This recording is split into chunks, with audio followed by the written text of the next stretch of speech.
আগামীতে হাজিদের বিমানের ভাড়া আরও কমিয়ে হজকে মধ্যবিত্তদের নাগালে নিয়ে আসার চেষ্টা করবে সরকার, এমনটাই জানিয়েছেন বেসামরিক বিমান পরিবহন ও পর্যটন প্রতিমন্ত্রী এম রাশিদুজ্জামান মিল্লাত।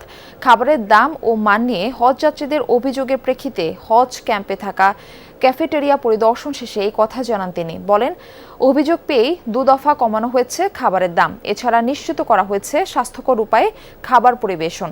এ সময় ছোটখাটো ভুল ত্রুটির জন্য দুঃখ প্রকাশ করেন প্রতিমন্ত্রী রশিদুজ্জামান মিল্লাত। ফ্লাইট ও খাবারের দাম কমানো, হাজিদের পর্যাপ্ত বসার ব্যবস্থা, কুলিং সিস্টেম সহ আগামীতে হজ ব্যবস্থাপনা আরও ঢেলে সাজানো হবে বলেও জানান তিনি।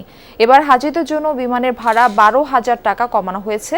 সামনের বছর আরও কমানো হবে বলে আশাবাদ ব্যক্ত করেন বিমান প্রতিমন্ত্রী। আমাদের যা যা অসুবিধা এবার আছে সেগুলিকে আমরা নোট ডাউন করব এবং আগামীবার যাতে এই যে বসার জায়গা, আপনার থাকার জায়গা এবং কিছু জায়গায় আরও গরম যদি থাকে সেটাকে আরও একটু ঠান্ডা করার জন্য কোনো ব্যবস্থা করা, কুলিং সিস্টেম করা, এগুলি নিয়ে আমরা ব্যবস্থা গ্রহণ করব, যাতে করে সম্মানিত হাজিগণ আর এই বিড়ম্বনায় যাতে না পড়ে।